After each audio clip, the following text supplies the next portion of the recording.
Hindi, kung pwede, kung oo, oo naman, no? So, diba?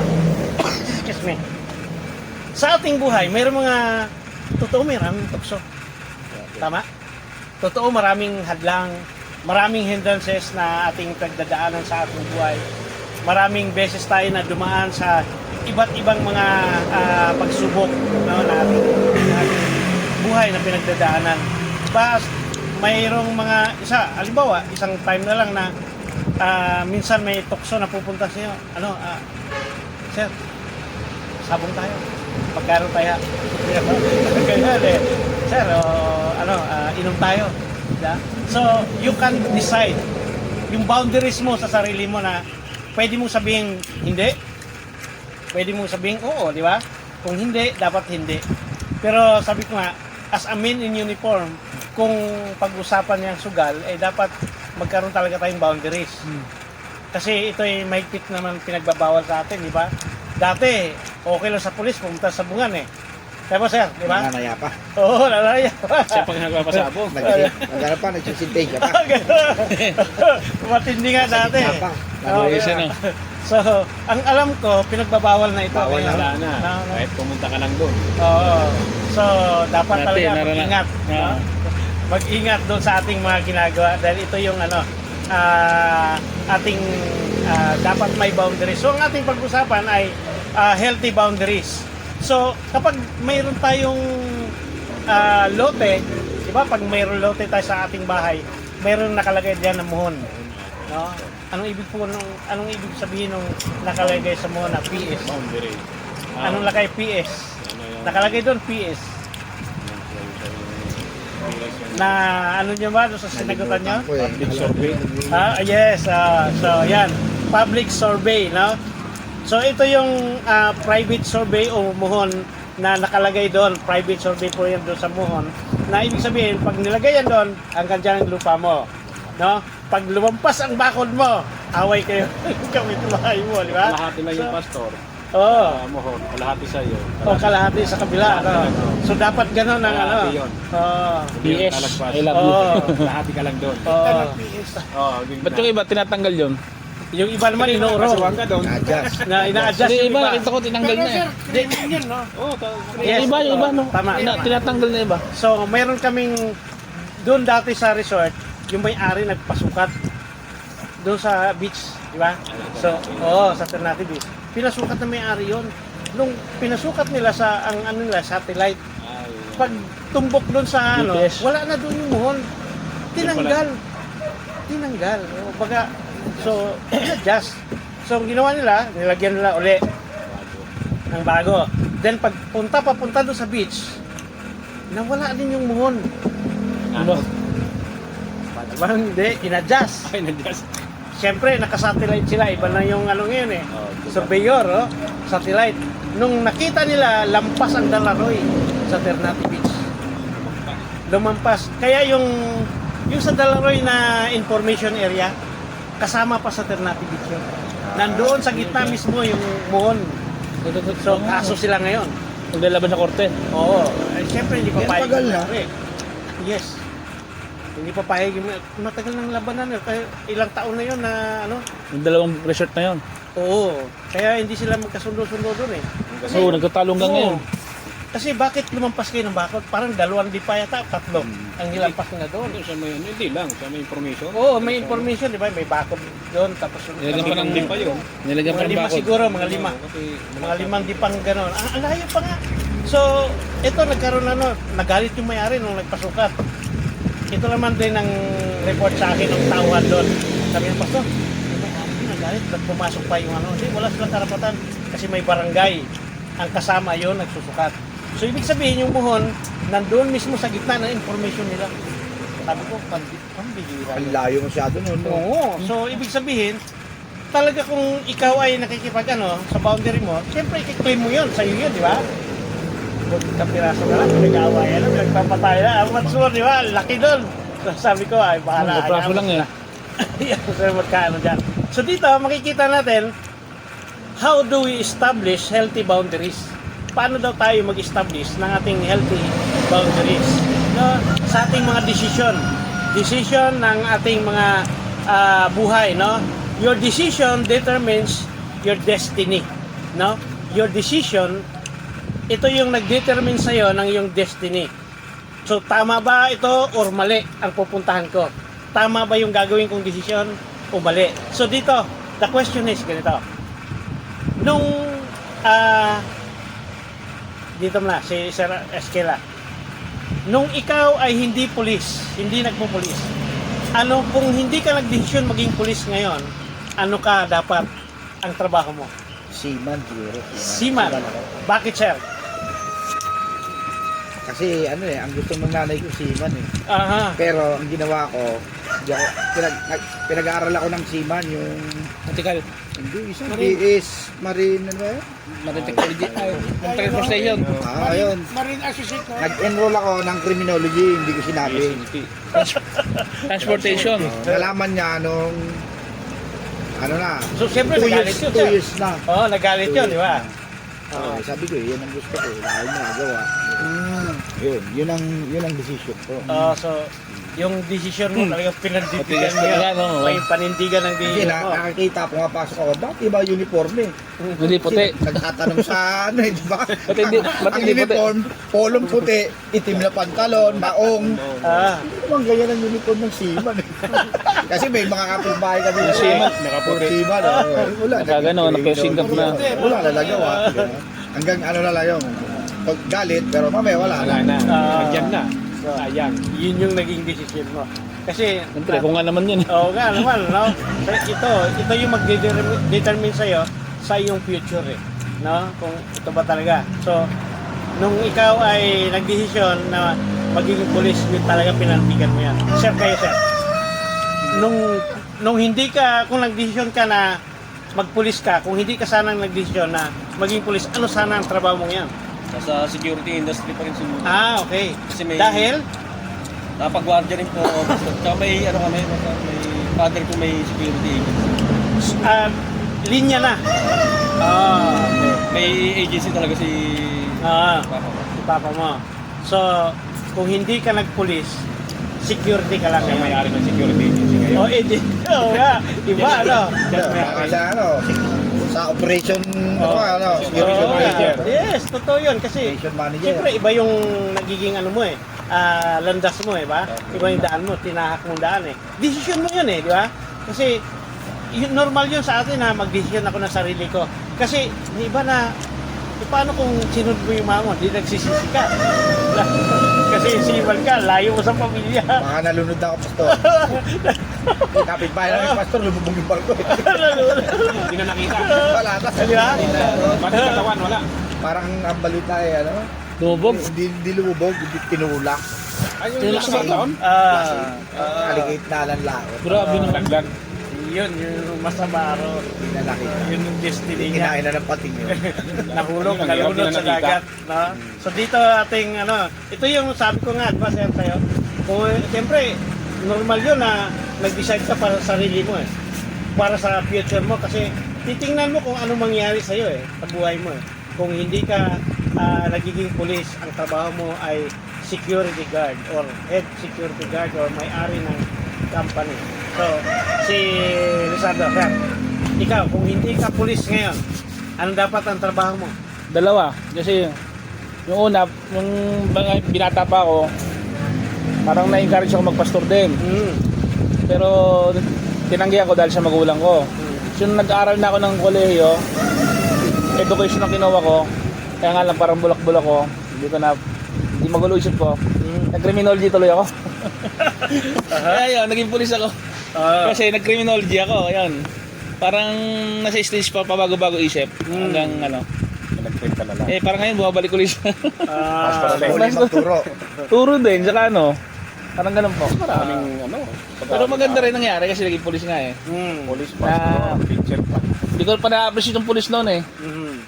Kasi puro negative yung narinig. Pero ngayon, na-pulis na ako. Dahil palang matutulungan pag kagabi nga lang eh, humingi ng tulong, nahuli daw siya. Pinansiyahan mo. Bahala na siya. Payo-payo lang ako. Kala ko pinansiyahan mo. Oo nga. So, maganda ang decision mo, no? at least hindi mo pinagsisihan yung decision mo. Pero kasi minsan, yung gusto ng ibang tao, di ba? Di ba, sir? Yung gusto ng ibang tao, parang pinipilit sa atin na, Hindi kaya. oo, pipilitin ka, pero wala sa kalooban mo. Yung puso mo. Oo, magulo eh. Kaya talagang minsan mahantong na ay napipilitan ka lang doon sa ginagawa mo. Dahil hindi yun talaga yung design ng buhay. Salamat na sir sa'yo. Ano ang trabaho mo sana ngayon kung hindi ka naging pulis? Nung ano talaga, nung bago ang Abu Bakar, kasi arote chef sila noon sa school, college, yung education ko. Nagtiga ko ng exam para sa army. Eh nagkaroon ng bakbakan. Umayong nanay ko. Huwag ka na pumunta doon, mamamatay ka lang. Oo nga, tama. Hindi, sige. Tapos nagkaroon ng dry season sa Leyte. Sige lang ako mag-aral. Trabaho na lang ako sa Wakula. Hindi nila alam, habang nagtatrabaho ako, pag ano ng June, panenroll ako. Yung criminology. Nagulan na lang sila, kaaral na ako. Working student. Yun, ako ng Diyos. Nagpulis na lang. Dapat army. Dapat army talaga. Dapat army. Tsuhing ko, nasa Maulong, nag-trainor. Mga pinsan ko. Tapos yung, basta halos family namin, puro army. Ako lang lumis doon sa amin. Ikaw lang nalihis ng landas. Nandito sa pulis. Ngayon, yung Tama. mga sumunod sa akin, meron na rin doon sa pulis. Tapos ang army pa rin, tuloy-tuloy pa rin sila. Andun sila, kaya nakikita kami sa barangay. Tama. Karamihan army sa namin. So hindi ka naman nagsisisi. Hindi, kasi baka namatay na ako. Wala pa siya. Yung mga ni, ano yung Abu Bakar, hirap. Ay, Yung babusaya pa. kaya na rin ako. Sabi ko, yung nanay ko, kung sasakay ko sa, ano ko ng Maulong, sabi niya, mamamatay ako pag nandun ka, kasi siyempre, sunod-sunod ba ang Abu Bakar, tuloy-tuloy ang tira doon. Sabi ko, sige na, baka mamatay kang dalawa na to. Pwedeng buhay, pwedeng patay, no? Eh, mahirap yung nanay mauna mamatay. Ako, nag-aalala. Mission na sa kaiisip sa'yo. Oo, siyempre. Oo nga, tama. Nauna pa, no? Oo, nauna Mahirap pa tuloy. nga talaga. So, at least, ang nangyari sa'yo sa ngayon ay maganda, no? Maganda yung desisyon na hindi mo pinagsisihan na bakit ka naging pulis. Kasi ganun din pa rin naman, army. Puro pa rin sa Pag-serve pa rin sa bayan. PNP, ganun pa rin. Parehas pa rin. Pag-servisyo sa bayan pa rin. Iba nga lang ang ano mo ngayon kasi nasa ano ka, nasa Bayan. bayan ka lang. Sila Hindi kasi sa bundok. So, talagang ang hirap. Ang hirap sir ng kapundukan. Nagpangita pa kami yung tsuhing ko, doon ako sa SPD. Ano siya? SPO4 na rin. Ano tawag na yun? Ano yung tawag na sa kanila? Sa, Master Sergeant. hindi yung ano sila. Iba ang tawag sa kanila eh. Sa PNP. Iba sa sa army. Nagpangita kami SPD, may conference siya, nandun ako nag-ano. Kumangin.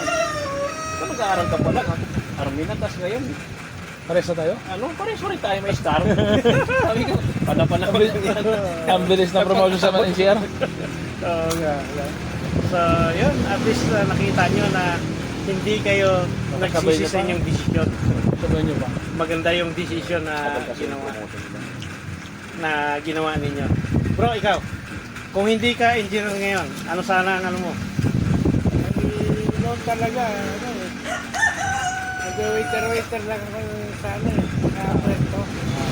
Pero kaya nga nakatulog ni sir, nagsikap din ako para mapag-aral ko sarili ko. Ay gusto ko talagang engineering. Actually gusto ko civil, kaya lang napunta ko sa electrical. Easy. Kaya mahirap, puro drawing. Hindi ka tulad ng electrical, floor plan lang. Okay na. Pero ano lang, design. Malaki rin dyan. Opo. Ngayon po, nakakontrata na ako ng sarili. Kasi ang building kailangan may electrical. Galing po. Salamat. Galing. Hindi ka nagsisi. Hindi po ako nag-isita. Napaganda ka ako. Napaganda pa. Hindi na waiter. Engineer eh. Waiter. Kaya dapat nag-waiter pa dyan sa kalakasan. So, Wala, yan. bala ko na, kaya ko na mag-ano, kumikita na ako. Pero Panahon mo, malaking kita dyan. pinilit ko pa rin na masunod yung gusto ko na makapagtapos. Kasi nga, mahirap yung hindi ka nakapag-aral na nakapagtapos. Ang buhay waiter. Yun, ang maging mamuhay na waiter. Pwede ko umangat ka maging kapitan. Sa dami ng mas ano sa'yo ko pinag-aralan. Pero ngayon, masaya ako sa sarili na ako ng At least may pinuntahan mo ang yung tamang landas. Aba. Good. So, Pastor, ako, ikaw, ano sana trabaho mo yun kung hindi ka pastor? Kanin. Ako po ay artista. Maganda. Joke lang. Joke lang kasi Hindi totoo. lang pwesto mo, pastor dati, hindi lang pwesto niyo eh. So ang trabaho ko po ay pintor. No? Ako po ay namimbintura ng sasakyan. Yan po yung dati po ako sa Nissan Company. Dati ako nag sa mga bahay din. Yung trata din sa mga bahay. No? So ako ay kinuha ng Mangyo Company before. So malalaking mga subdivision ang kinuha namin paminto sa bahay. Hanggang nag-decide ako na why not sasakyan naman. So pumasok ko sa Mitsubishi, natuto. Nag-apply ako ng trabaho sa Nissan. Kinuha ko sa abroad. So sa Nissan Company una sa Doha, Qatar. Doha, Qatar po ako nakaka-base. Pero sa Dubai ay mayroon din kasing doon. So lahat ng pagtitimpla sa akin yon. Anong kulay ng mga sasakyan, kung may mga tama yan, pupuntahan ko ano yung kulay. Kasi naman sa pintura kasi code lang yun eh. Sa computer na lang. So, alam ba, 200, 300 code, computer na lang mixing na lang sakto na yan. Yun yung trabaho ko before. So, paano ako naging pastor? Nung nagtatrabaho ko dati sa ibang bansa, tinawag ako ni Lord doon na mag full time. Kasi nung nandito pa ako sa Pilipinas, missionary na rin ako as a pastor. Pero hindi kasi hindi sapat yung kinikita ng pagiging isang missionary noon dahil may dalawa akong anak na nag-aaral sa private school. Ang misis ko ay teacher, so kailangan matulungan ng gusto. So dati nangungontrata ako, pero nung nawala ng trabaho ay naisipan ko mag-abroad na lang para malaking kita kasi yung mga anak ko ay nag-aaral na, nasa private school, elementary, tapos nung nag-high school na at nung nag-college na, mahirap talaga. No? Dalawa lang naman anak ko. So sabi ko, kailangan mag-decision ako ng tama. So nag-decision ako na mag-abroad. Nung nag-abroad ako, doon ko pinagpatuloy yung aking theology sa abroad. Then nag-full time din ako doon sa abroad ng sa ministry. So tinawag talaga ako ng Lord na mag full time sa ministry hanggang ako ay nag for good 2009 ako for good. Umuwi ako ng Pilipinas at sabi sa akin doon ng aking mga nung nag-church plant din ako doon, mga kapatiran, why not mag-start ka sa Philippines? So sabi ko, sige, uwi ako kasi taga Quezon City ako. Pag uwi ko ng Quezon City, sabi ng bayaw ko, ang bayaw ko ay PO1 nasa Krami. Nasa chaplain service na siya sa Krami kay Colonel Ngoho. Nasa paint center. Doon na siya. Sabi dito may patawag dito ng mga ministro dito sa aming area. Punta ka, kuya, tawag sa akin. Kuya, punta ka. Kung gusto mong ng misyon sa mga kapulisan. So sabi niya, open na ngayon dito. So pinapunta ko sa Krami. Hanggang yun, nag-usap kami sa page center kay Colonel Ngoho about sa chaplain service. So that time, sa Krami muna ako, nag-train muna ako ng 2 taon doon. Doon sa every Monday rin ako doon. 3 area ang pinupuntahan ko doon sa Comel at saka sa farm sa kay Gerard Meneses dati. Doon ako pesto. At saka doon sa hospital. Punta sa center pala ng anak. So doon kung saan may area na dinadala kami para mag-share ng Word of God that time. So sabi sa akin, ito yung ginagawa mo. Sabi ko magbi-business kasi ako sir ng magpaalam muna ako. Gusto ko magnegosyo ng palisdaan. So So sabi ko sa kanya, Dito yun, dito. yes, sabi ko sa Saan kanya, naman? magpaalam muna ako sa Krame kasi gusto kong magnegosyo ng fish pan. Kaya napunta ako ng Ternate. Kasi yung bayaw ko naman ay taga Ternate, sa San Juan. Sabi niya, mayroong pinaupahan dito na 3 hektarya na sa San Juan. Mayroong pinaupahan dito. So, kinuha ko agad 4 na taon agad ng buwis. So, nag-buwis ako ng hanggang doon nag-start ako ng gawain ministry. So, nung time na yon, ito yung kwento na ito yung kwento na napakabuti yung Panginoon dahil nung time na yon, unang year ko doon, maraming magulo, maraming magnanakaw, ganyan. Sa fish pan, kasi talagang fish Dahil pan magna ako dyan. Oo, so, sabi, nagpaputok ako ng labintador. Kasi yung mga ibon doon sa fish pan, ang dami. Nagpaputok, ay sinubukan ako nakapitbahay doon. Si Pastor daw, nagpaputok ng baril. Nabaliktad. Hindi naman totoo, no? Si Pastor, nagpaputok-putok ng baril, nagsumbong sa police station. Hindi ko naman alam na sinong PNP dati dyan, sinugod ako na nakapulisan doon. 4 sila na sumugod sa akin doon. Siyempre nakapangmahaba kasi baril daw eh. Oo. Di pasok sila sa fish pan, may kubo ako ron, tamang-tama. Nandun kami, naglalaro kami ng chess ni Pastor Jodel.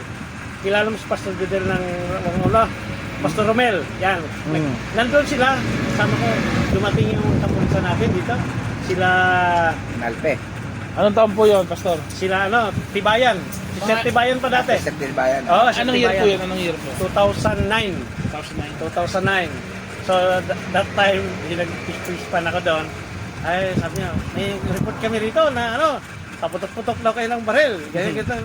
Sabi ko, sir, mawalang galang, ako po'y pastor. Pastor ka pala, sabi sa akin. Opo, sir, ako po'y, ito po yung ID ko sa chaplain service sa Parutan. Ikaw ba yan, Pastor, huwag ka mag-alala.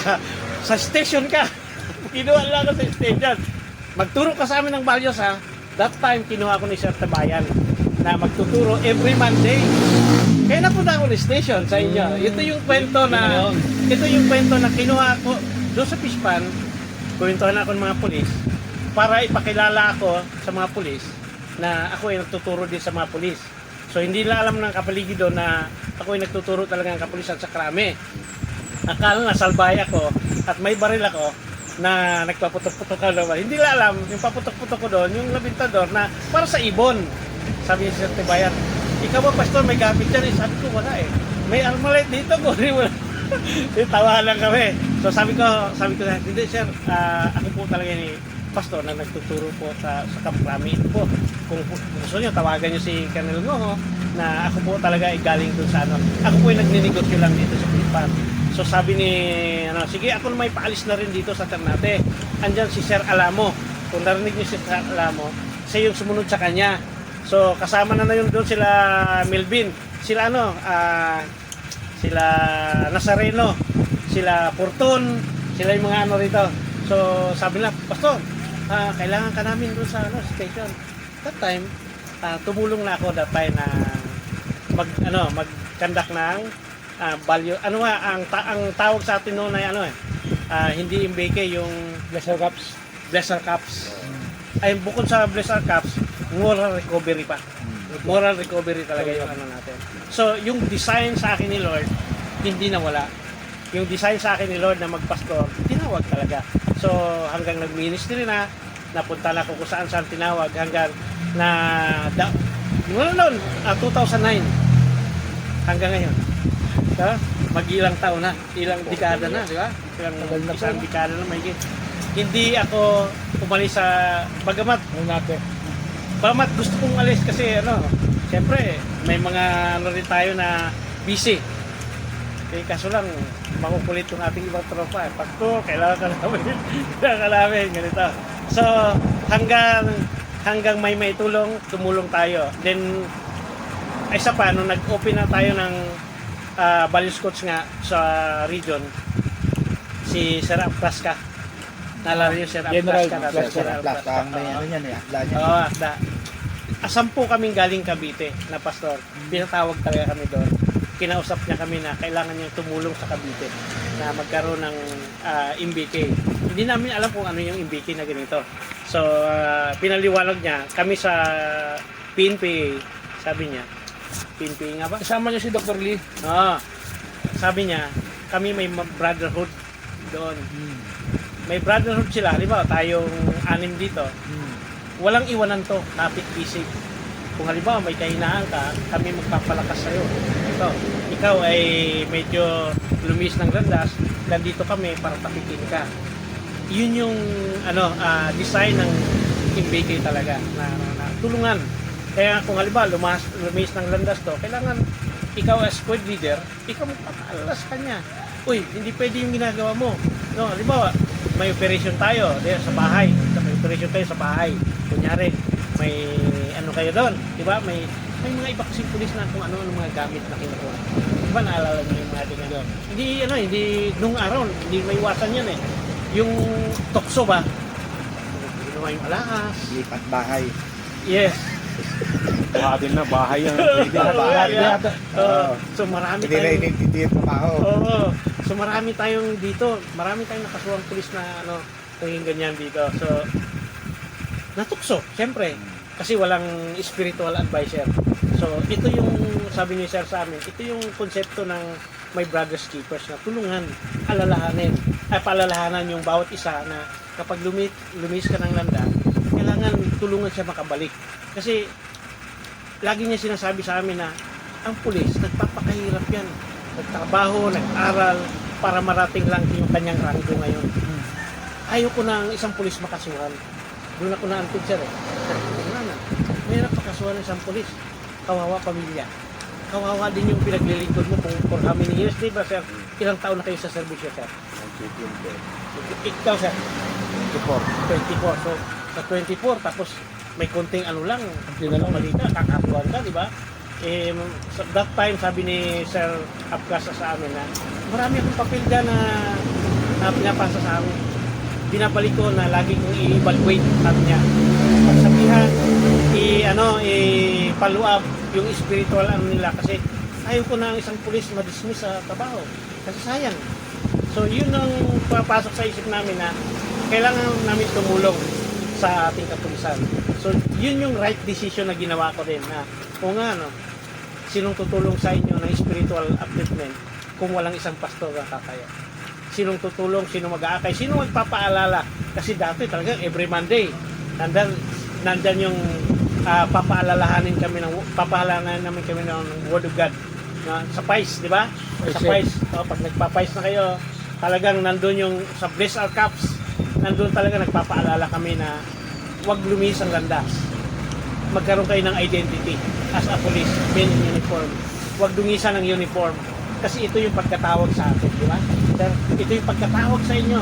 Pinaghirapan niyo yan. Dugot pawis ang binubusan. No? Katakot-takot na training.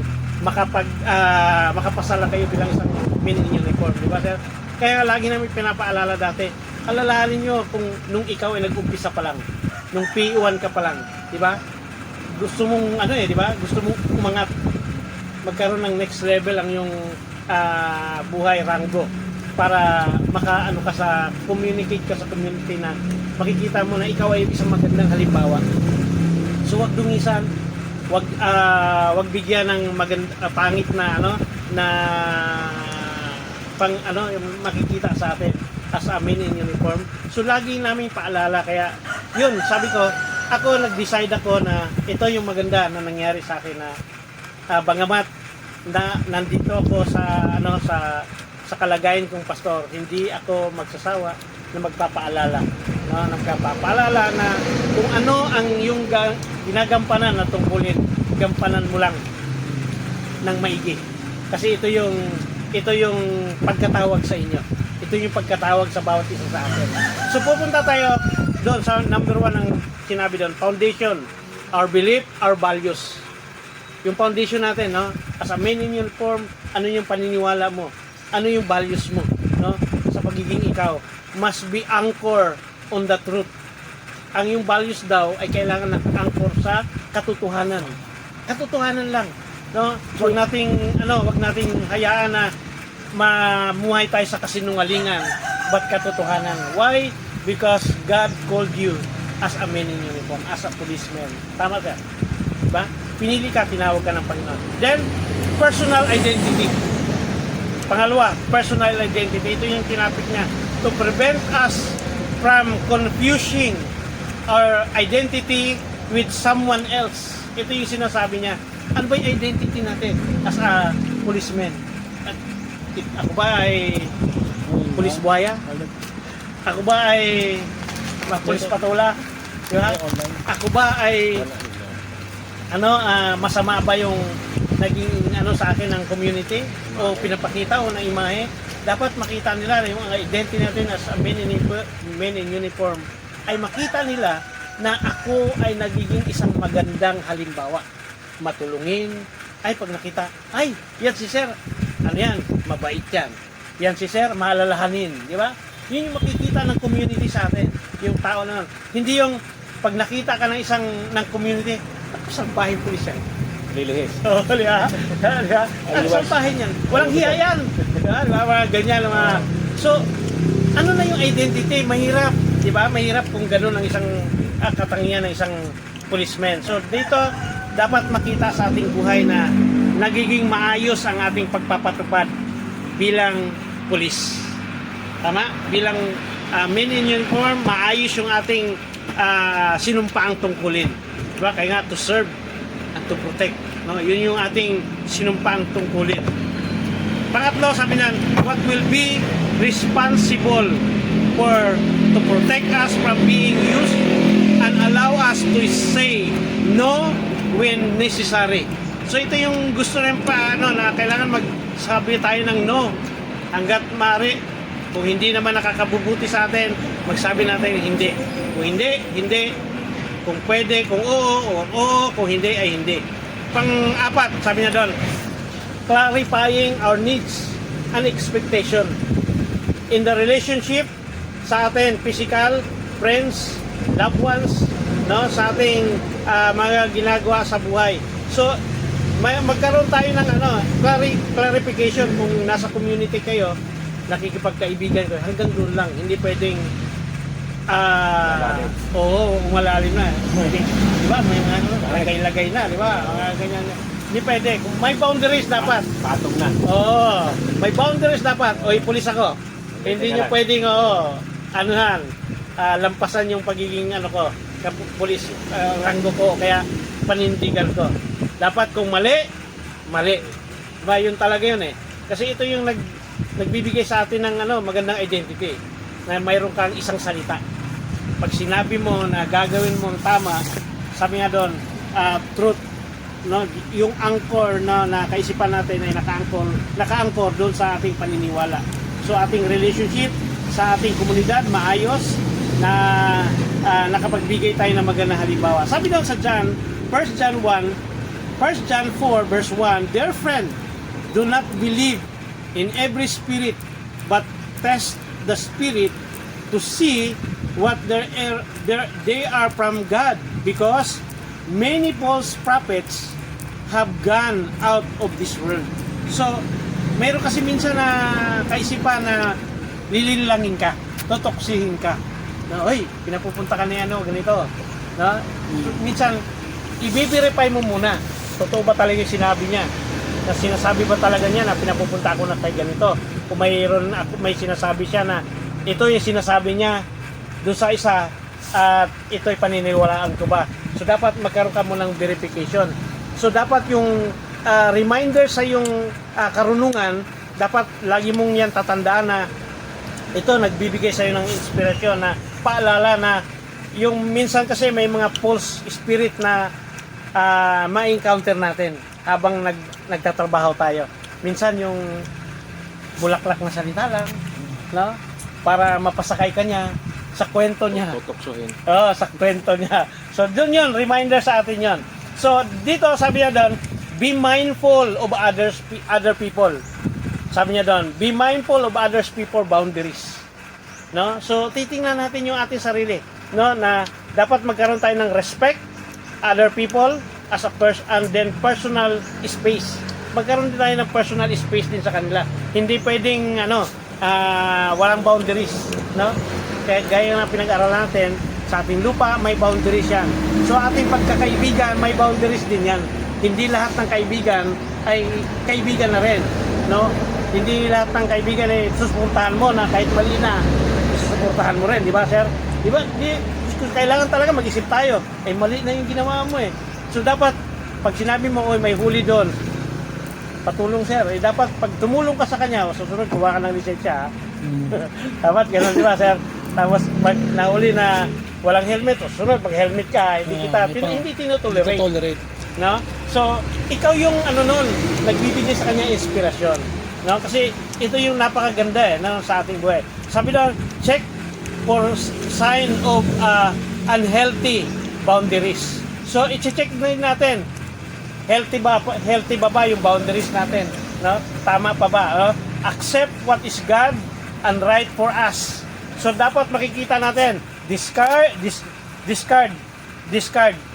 what is bad and wrong for us. So makikita natin na kung ano man yung mga mali, ano man yung tama, pag-isipan natin, ito ba'y nakakabuti rin sa atin yung decision na yon o hindi. So makikita natin na dapat wise din tayo sa ating mga desisyon na ginagawa.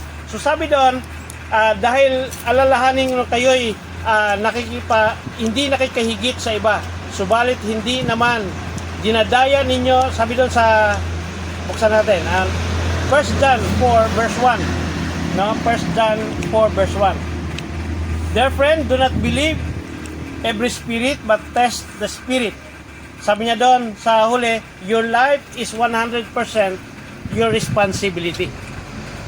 Your life is 100% your responsibility. Tama. Tama, sir. Ikaw ang may responsibility talaga sa iyong sarili mo. Kung ano mangyari sa iyong kapahamakan, ikaw lang din yung sisisihin dapat. Di ba? Ikaw ang gumawa nun eh. Kung ano ang desisyon mo, walang ibang dapat isisihin, ikaw lang. Kung desisyon mo, umakyat ka ng doon sa tunnel, na hindi ka man pinapaakyat, ikaw ang Nahulog ka. nahulog ka, nadisgrasya ka. Issue mo yun. Oo. So, wala nasisihan. So, yun ang dapat, yun yung gusto niya ipaliwanag dito. Your life is 100% your responsibility. So, kailangan mag-ingat, no? Mag-ingat sa lahat ng ating ginagawa. Sabi doon sa Galatians 3, 5, no? Sabi niya doon, if anyone think he is something when he is nothing. Galatians 6 verse 3 to 5. Everyone think he is something when he is nothing. He deceived himself. Each one should test his own. Sabi niya doon. Each one, sabi niya doon, should test his own action. Then, he can take pride himself without comparing himself to someone or some else, for each one should carry his own load. So bawat isa sa atin, no, mayroon tayo sariling dinadalang bigat, no? Tayo may kanya-kanyang load na dinadala sa ating mga buhay, no? So dito sabi niya doon, think about it, no? Ang bawat isa sa atin. Then he can take pride himself without comparing. Hindi pwedeng ikumpara mo ang iyong sarili sa iba. Halimbawa, ikaw, sir, di ba, hindi mo pwedeng ikumpara sa kanya. Si ikaw, sir, hindi mo rin ikumpara ang sarili mo sa kanya. Oo, may kanya-kanya kayong idea.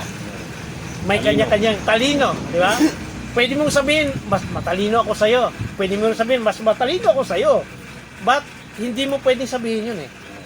Kasi may kanya-kanya kayong Karakter niya yung yes, totoo. oo. Kaya nga mayroong boundaries. No? Yun yung topic natin, boundaries. Ito magaling sa electrical, ito magaling naman sa pastor. Oo. So, ibig sabihin dito, kung hindi natin pwedeng kaya natin lahat, di ba? Yung skill o ginagawa natin, hindi natin pwedeng kalianin lahat eh. Meron talagang bagay na hindi mo kaya. Maring magaling ka mag-English, siya magaling mag-Hapon, siya magaling mag-Koreano, at hindi ko alam yun. Di ba? Maring magaling ka mag-Bisaya, siya naman magaling mag-Ilocano, At siya naman marunong mag-ternatenyo. So minsan yung skill diyan, yung talino, hindi mo kaya yun eh. No? So dito tinitingnan lang natin ano yung pwedeng ikabubuti natin. Mayroon tayong kanya-kanya na bigat na dinadala sa ating buhay din, sa ating pamilya. May iba't iba tayong problema na pinanggagalingan. Tama, sir? No? Iba't iba, maaring yung pamilya mo ay iba pangangailangan. Yung pamilya mo, iba rin pangangailangan. Yung pamilya niya, iba't ibang pangangailangan din. So, hindi pwedeng pare-parehas. Kasi magkaiba talaga ang buhay ng bawat isa sa atin. Ang kagandahan lang doon, natuto tayo magdesisyon ng oo kung oo, hindi kung hindi. But natuto tayo magdesisyon, ano ba ang aking katatayuan ngayon? Ano ba yung identity ko bilang men in uniform? Kaya ka nandyan ngayon, tumagal sa serbisyo mo kasi nagdesisyon ka ng tama. Tama, sir? Tama, sir? Sir, tama, di ba? Tama, di ba? Kaya ka tumagal, ilang taon ka na sa serbisyo? 10 years. 10 years. 24, no? 24. Ang tagal eh. Lahati ako. Grabe, ha? Retiro na yan. Tagal na, no? Tumagal ka, sir, di ba? Sa serbisyo mong yan, sa trabaho mong yan, dahil tama yung decision. Hindi, alam mo, nalungkot ako dahil sa ibang mga kasamahan nga natin dyan na nakasuhan, na-dismiss. Kasi mali yung daanan, mali yung decision, di ba? Alam kong alam nyo rin yung iba ng mga kasama nyo na dumating sa point na mali yung decision nila na tukso. Di ba? May natukso, gumawa ng mga mali, nakasuhan, no? Kaya nung gumawa ng mali, nakasuhan, na-dismiss sa serbisyo, di ba? Sayang yung panahon na pinaglalaanan, pinagtatrabuhan. Pero doon sa maling desisyon na ginawa niya, ang laking impact doon sa sarili, pamilya. Di ba? Laking impact. Imbis na, sir, mag-retire sana na maganda. Di ba?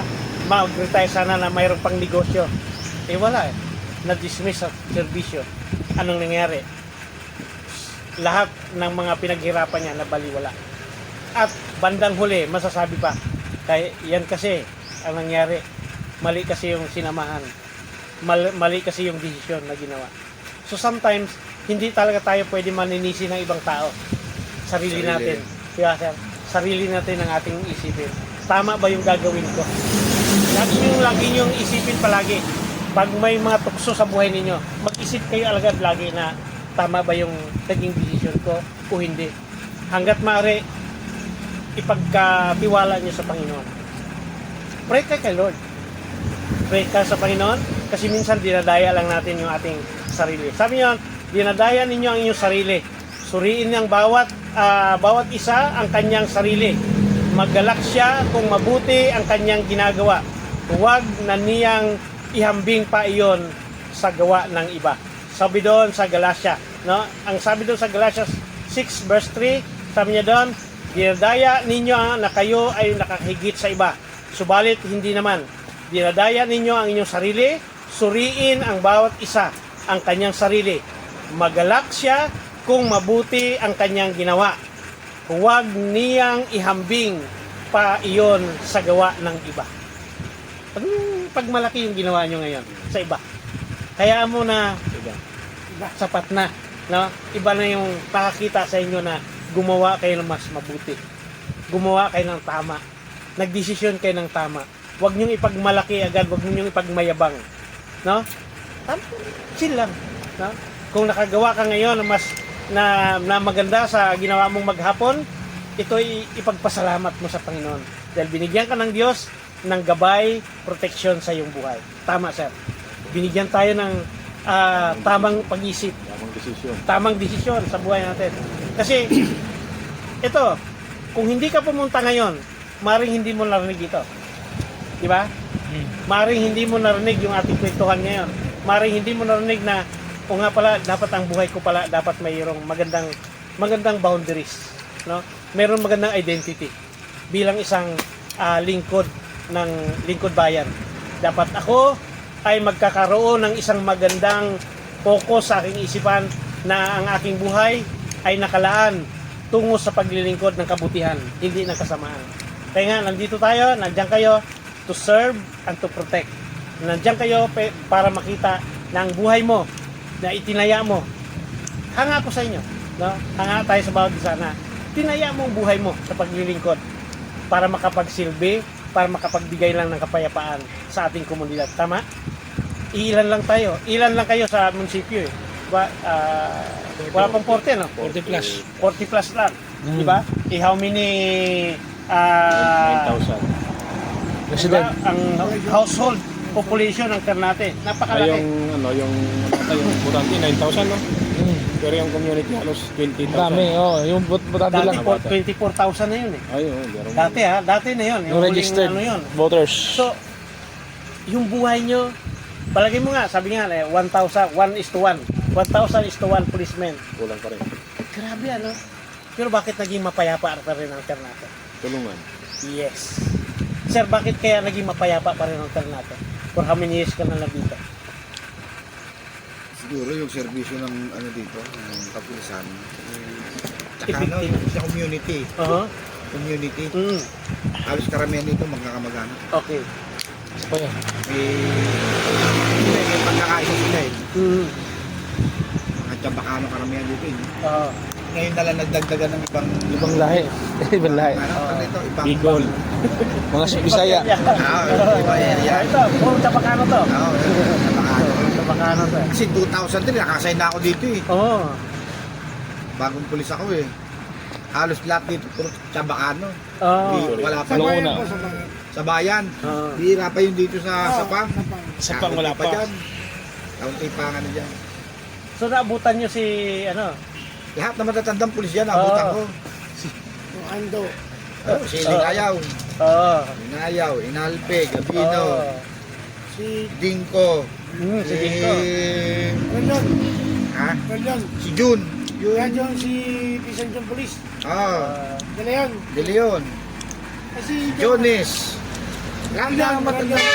Rolyon. Mas Si Kuya Omeng. Rolyon. Rolyo. yung din ko, lolo ko yun. Oo. Din doon sa inyo, di ba? Inabot ko na lahat Official ng ngayon mga dyan. matatandang Oo. pulis. Ay, si Jones. So, bakit? Hindi, Yung din kong Dingo. So maganda yun, ano? So siguro yung Kasi sa, naman ngayon. sa yung explanation dahil please yun. Mga mapayapa dahil magkakamag-anak, magkakilala. Dito po rin nagtitiro. Pagka may gulo, may napapag-usapan nila kagad. police. Kaya na-dismiss. Hindi katulad ng ibang bayan, Ibang ano? bayan. Pero bala po balik. Pagka doon, kasi iba-ibang, ano na yun, sa iba-ibang. Kasi siya mas Lugar na galing yun, Sa eh. dati, Kaya ito. kakamag-anak nga. Tingnan naman ito. Kasi nga sa Kayusan, Kaya nga retirement daw. sila na lang. Kasi nga, iisa, pisa. Isang Dito, pisa, sa isang pisa. Natin. Yun yung isang nakikita mo rin na dahilan na bakit naging hindi ganun kasama ang Ternate. O hindi ganun ka ano yung when it comes Peace and to order. peace and order, di ba? Hindi ganun Kasi kalala. yung ibang mga pulis, talaga lahat, taga rito, Mm. karamihan. Ano yan? Oo. Sabitin Pero nyo. maragundon lang. Oo. Mag-anak din. Ganun, yun ang ano. Oo. Saka yung makikisama ng pulis sa community. Yun isa, di ba sir? Oh, yun, oh. Nakita Yun ang niyo yung ano, yung Oh, impact, oh. di ba? Yung pakikisama ninyo sa komunidad na tumayo kayo ng tama, na maayos kayo nakikisama sa kanila. Isa yung nakita nila na may respeto. Puro kamag-anak. Diba? May respeto sa kapulisan. So, ito yung magandang desisyon na nakita natin na kailangan lang makita natin sa ating sarili na magkaroon tayo ng personal identity. No? Ipairal natin yung ating identity na ako isang pulis, gagawa ko ng tama para sa aking kapwa. Dahil ito ang aking sinumpaang tungkulin. Ito ang nais ng Diyos sa akin. Naglilingkod ako sa kapwa, sa bayan. Ba't tandaan nyo, kayo rin ay lingkod ng Diyos. Sabi sa Bible. Pinili ng Diyos. Pinili ng Diyos maglingkod, mag-serve sa komunidad, no? Parehas lang din tayo, no? Ako as a pastor, nasa community rin kami. Nagtatrabaho sa community, tumutulong sa community. Kaya napaka-imposible na mawalang bisa yung ginawa mo na kabutihan. Kaya ngayon man, may naiwan na kayong magandang ligasiya. Sir, grabe. Saludo ako sa iyo. Matagal ka na pala rito. Retired na yan. Eskila. So, yung legacy na iniwan mo rito, makikita ng ibang ano yan eh, mga next generation. Ay, sino ba yung police na medyo na Sabi. sabi lang na konti. Area nga namin ngayon, dati area niya, San Juan. Ah. Lagi naanap to. Oh, biruin mo. So, nakilala, si no? Mabait. Sir Sok. Naku, nalipat doon sa Sapang. Dito kami lagay. Oo. Ito siya sa Sapang ngayon. Kaya pa na, iban siya kayo mobile. kami, yan, kami bago napapansin. lang kami kandalaw nito. Kami napunta doon sa area. Kaya Hinahanap ko na lagi doon. Araw, so gabi. may yung kaganda, no, may naiwan ka magandang legacy. Sir, magandang legacy. Ay, ang bait nun eh, kaya lang dito yun eh. Kaya pag nakita ka ba niya, parang kampante sila. Saka nire-respeto. Matanda ng tao yun, yung mga pulis. Nire-respeto. Yung respeto, yung yung uniform mo pag nakita nila, pag natutuwa sila. Ang saya ko dahil may magbibigay protection. No? Dito sa Sanungan. Hindi bias. Kami pang pinapara, Sir. Bakit pulis kayo dito? Nagkata kami dalawa. Oo. Kasi baka na Kilala nila mga pulis eh. Kilala nila. So, yun ang isang maganda yung iniwan nyo na legacy. Na ito, dito lang tayo sa ating topic ngayon na ang topic natin ngayon ay establish healthy boundaries. Punta lang tayo doon sa ating pinagtutuunan ng pansin sa ating buhay. Kung may mga tuksuman, manatili pa rin tayo na magdesisyon ng tama. Kung may dumating man sa buhay mo na mga problems, mga temptation, obstacles, manatili ka lang doon sa tamang desisyon.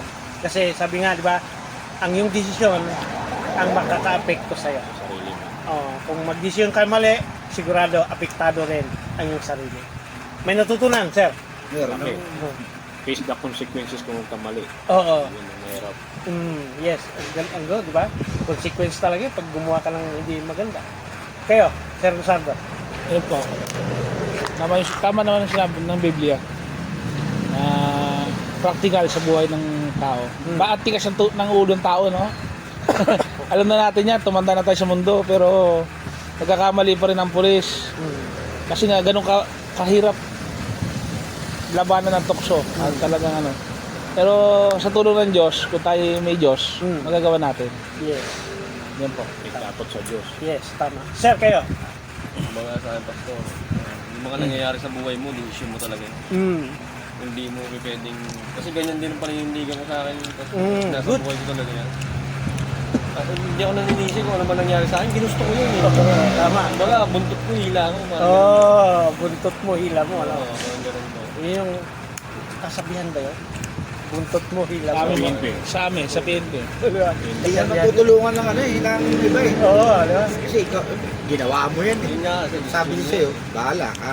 Buntot mo, hila mo. Kasi mali yung ginawa mo. Discussion yun ang ano. Pero kung tama, ma-advise ka pa, baka tulungan Awards ka. pa. Kung tama, mali. Diba? Ano mo, ganda. Sabi nga, bawal na magpagpag ng baril pag may birthday. Gusto pa rin. Pagputok ka pa. Gusto pa rin. yan. Mali yun. Oo nga, di ba? Dati pwede yun. Oo, di ba? Wala na sa Pwede. sarili. Nandyan lang. Tak-tak Oo, lang. totoo. Happy Gusto pa rin. birthday. Ngayon bawal na. Nabidyohan na. Patay. Oo, Uso na yung mga Siyempre. social media. Ang social media natin active. Mainit. Mainit social media. Saka yung CCTV ng mga tao. Yan. Nakita na kayo. Yung mga tao, marites ba? Totoo. Grabing marites, ano? Marites na lalaki, meron din. Sir, baka makita ka may ibang kasamang babae. Nako, ano ba? Oo. Hindi mo. Picture lang. Oo. Mas mabilis yun. Di ba? O kaya, sir, makikita mo isang sabungero na hindi siguro. Bakit nakabili ng magandang sasakyan yun? Diba? Tumama na Hindi malaki. na. Yeah. So, yun yung magiging So, yun yung isang natin, consequence talaga na dapat tayo rin mag-iingat. Mag-ingat kayo. Lagi kayo mag-ingat na sa lahat ng decision nyo, involve nyo lagi ang Panginoon sa buhay nyo. Dahil ang Diyos, hindi kayo iiwan. Hindi kayo pababayaan man. Never kayong iiwan ng Panginoon. Hindi niya tayo pinabayaan man ng papahamak. Bagkus binigyan na tayo ng protection. Every one of us, may angels tayo, naka-assign. Amen. To protect us, to give honor and glory sa ating Panginoon. Lahat ng ginagawa mo sa buhay, mapaparangalan ng Panginoon. No? Yung ginagawa mo ngayon, hindi yan about sa tao. Tandaan mo na lagi, mga sir, it's not about only for the people, but sa Panginoon, for the God also. Why? Kasi ang iyong pinaglilingkuran, ang una, ang Diyos. Hindi ka gumawa ng mali. Ay ng Diyos ng masama, di ba? Sinod yun. Sinong gumagawa ng masama? Di bang demonyo? So So, ang Diyos, una, mapaparangalan sa iyong pagbibigay ng proteksyon sa ibang tao. Gumawa ka ng tama, nakaangkor ang iyong pananampalataya sa iyong paniniwala na may Diyos.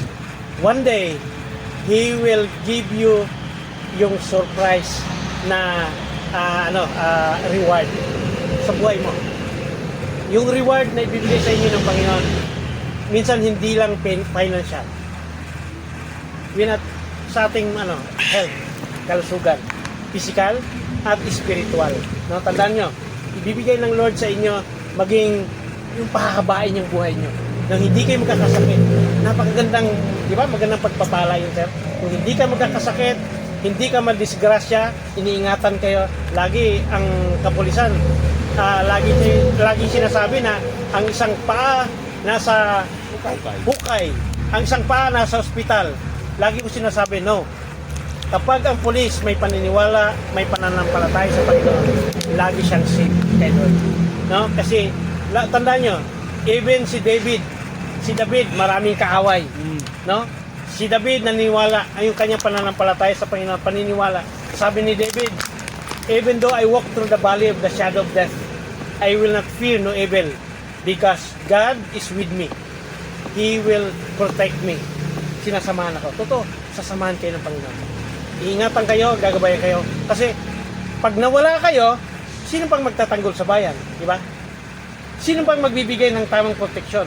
Yung mga tiwaling pulis? No. Kaya kayo nandyan kasi tinawag kayo ng Panginoon.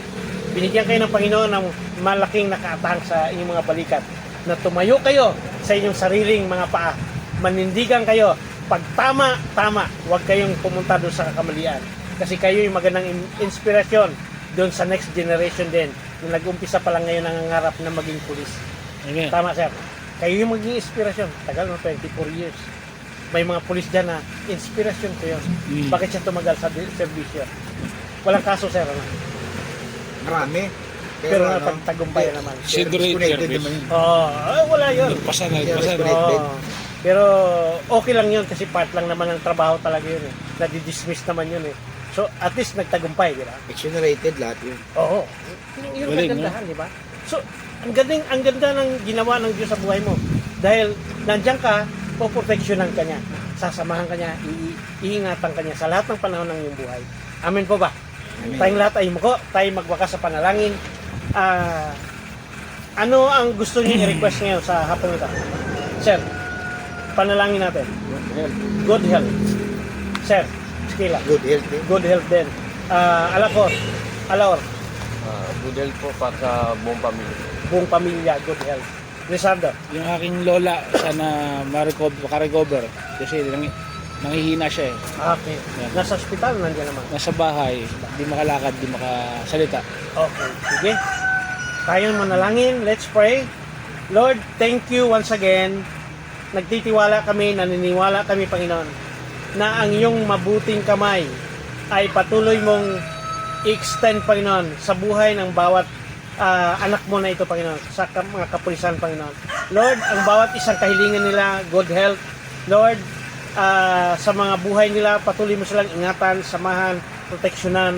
Ang kanilang mga tungkulin na ginagampanan, Lord, ay patuloy naming dalangin na ikaw, Panginoon, ang mabigyan nilang papuri, maluwalhati sa kanilang buhay. Lord, ikaw ang patuloy na mabigyan nila, Panginoon, ng kaluwalhatian, Panginoon, ang kanilang buhay, Panginoon, ay magbigay ng inspirasyon sa komunidad. Tulungan mo rin si Lizardo, Panginoon, ang kanyang kahilingan, kalusugan, kagalingan, physically sa kanyang lola. At dalangin namin na iabot niyo po, Panginoon, yung mahabagi na kamay. Ikaw, Panginoon, ang magbibigay sa kanilang proteksyon, kalakasan, kagalingan sa bawat pangangatawan nila, Panginoon. Pagpalain mong buhay niya. Lord, pagpalain mo ang buhay, Panginoon, ni Sir Skela, ni Sir Abala, Lord, ni Alaor, Panginoon, sa buhay niya, kapatid na Luisito, kay AJ, Panginoon, Lizardo, ang mga buhay nila, Panginoon, as a team, dalangin ko, Panginoon, patuloy mo silang samahan, ingatan, proteksyonan. I declare, Lord, I apply with the blood of Jesus, because the blood of Jesus we are sanctified, the blood of Jesus we are justified, the blood of Jesus we are redeemed. Thank you for covering, Lord, ng iyong banal na dugo sa buhay nila. Today, Lord, kiniklaim namin ang victory na nagmumula sa inyo. And Lord, dalangin ko, Ang iyong kapayapaan ang patuloy na manahan sa kanilang mga puso't isipan. Ang iyong kapayapaan, Panginoon, ang magbibigay sa kanila ng inspirasyon sa bawat hakbang ng kanilang mga paa. Ang iyong salita ang magiging tanglaw sa landas ng kanilang buhay. Pagpalain mo, Panginoon, ang bawat isa sa kanila. At itong aming panalangin, may pasasalamat sa pangalan ng Ama, Anak, at ang Banal na Espiritu Santo. Ang lahat ay magsabi ng Amen at Amen. Magandang hapon sa inyong lahat. Thank you very much. Congratulations. Sir, congratulations. 24 salamat years. Salamat, Pastor. Grabe. Sa ating mga Diyan ako magre-retire. Wow. May isang taon na lang. Wala lang. Isang taon lang. Isang taon na lang. Hindi kasi yan ang mother unit ko eh. Oh, sa ngayon, ano? Oo, kaya Pag lumipat ka. Oo. Ayoko na lumipat. O kasi pag lumipat ka, sir, kung saan ka lang may assign. Kasi pagka ano ka rin dyan, mag-clearance ka. Oo, Ay, tama. dyan. Oh, sir, ganun Good. pa. 1 year na lang guys. Good idea. At least dito peaceful naman ang car natin. Hindi naman ganun ka minsan yung mga namumuno sa atin Yun ang hindi na lang peaceful. ano na lang natin Hindi pagpasadyos na. oo, Manalangin pagsadyos na na lang. lang yung PNCE ninyo na ano man ang isip nila. Bahala na. Bahala na. Basta gawin nyo, Talaga, gawin mo na trabaho mo. Do ito the ay right. nakakabuti sa ating pamilya. Tama yun. Yung decision mo na lang. Decision Sarili. mo sa sarili mo. Papahinga mo. Salamat po sa inyo.